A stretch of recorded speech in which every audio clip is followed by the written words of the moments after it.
जावेद साहब बताएं अब कैसे फाइनली, अब तो मेरे ख्याल में काफी दिनों से हम सुन रहे थे कल हो जाएगा परसों हो जाएगा, मगर आज दस्तखत हो गए, और बताएं कि इसमें अब क्या शराइत या क्या नुकात शामिल किए गए हैं। जी, कैसे का जवाब तो यही है कि खुदा खुदा करके ये अमन माहिदा कोई खत्म नतीजे तक जा रहा है। अभी भी जो जिरगा मेंबरान है वो बैठे हैं और इसी कोशिश में है कि कैसे रोड को खोला जाए और कैसे अमन को यकीनी बनाया जाए कुर्रम में। तो जावेद साहब, अब इससे पहले जितनी भी कहानियां या मीडिया रिपोर्ट सामने आ रही थी तो उसमें जो समझ आ रहा था वो यही था कि अगर हुकूमत ये कह रही है कि पहले डी वेपनाइजेशन हो, बंकर खत्म किए जाए, उसके बाद सड़क खुलेगी, तो दूसरी तरफ से ये कहा जा रहा था कि पहले सड़क खोले,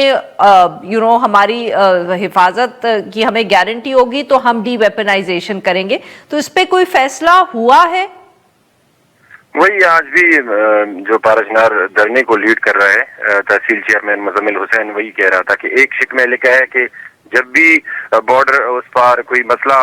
पेश आए तो कबाइल साथ देंगे, तो दूसरी शिक में लिखा है कि बगैर लाइसेंस के जितनी भी असलहा है वो हुकूमत के हवाले करेंगे। तो इस पर आगा मुजम्मिल जो धरने को लीड कर रहा है वही कह रहा था कि धरने की जो कामयाबी है वो बिल्कुल खुशाइंद है, लेकिन धरना उस वक्त तक जारी रहेगा जब तक हम खुद ना देख ले कि बिल्कुल ग्राउंड पे अमन हो गया है और रोड चल रहा है और लोगों को जो मुश्किलात है वो मामलात जिंदगी बहाल हो गई है। अच्छा सर, बैरिस्टर सैफ साहब की ये भी स्टेटमेंट सामने आई कि हफ्ते के दिन अब सड़क के ऊपर कॉन्वॉय जाएगा, यानी कि हफ्ते के दिन सड़क खुल जाएगी। तो ये जो डी वेपनाइजेशन या बंकर खत्म करने की बात है, इसकी कोई डेडलाइन दी गई है या ये सिर्फ बस कमिटमेंट ही है दोनों तरफ से कि ये खत्म किए जाएंगे?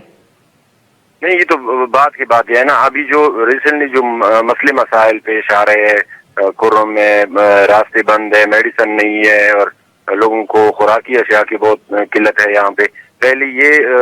मुश्किलात जो है वो हल करेंगे हुकूमत, उसके बाद जो डीवेपनाइजेशन है या बैंकर्स है या दीगर जो नुक्ते है उस पर काम करेंगे। अच्छा, अब सर ये वायदा हुआ तो उसके बाद एक सहाफ़ी की ट्वीट भी आई, इफ्तिखार फिरदौस साहब वो भी बहुत फॉलो कर रहे थे क्लोजली इस इशू को, तो उन्होंने ये भी कहा कि अभी भी कुछ वाज़े नहीं है कि किस तरह इस मुआहदे पे अमल किया जाएगा, और साथ में उन्होंने ये भी कहा कि वहाँ बहुत से जो जिरगे के मेंबर्स थे गालिबन मौजूद नहीं थे या दस्तखत नहीं किए। ये भी इस तरह की भी कोई बात हुई है? जी बिल्कुल, गुज़िश्ता रोज भी एक पारी के कुछ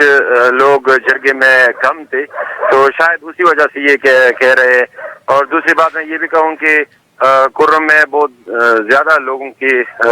हाथ मुलविस है बॉर्डर उस पार से या दीगर भी, सिर्फ दो फरीक ही नहीं है इधर, तो इस वजह से ये लिखा होगा कि मतलब अभी भी कुछ डाउट है।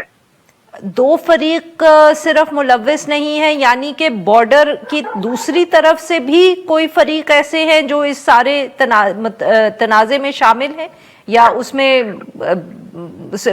हम कह सकते हैं सिचुएशन को मजीद खराब करें, आप ये कहने की कोशिश करें? जी बिल्कुल, अभी भी जो अफगान एरिया से लोग आते हैं और सोशल मीडिया पर वीडियो भी अपलोड कर देते हैं और कामयाब कार्रवाई पर खुशी भी मनाते हैं। गुज़िश्ता रोज जो एक बंदे को चार काटा गया था, उसी की वीडियो भी एक अफगान शहरी है उसने शेयर किया था।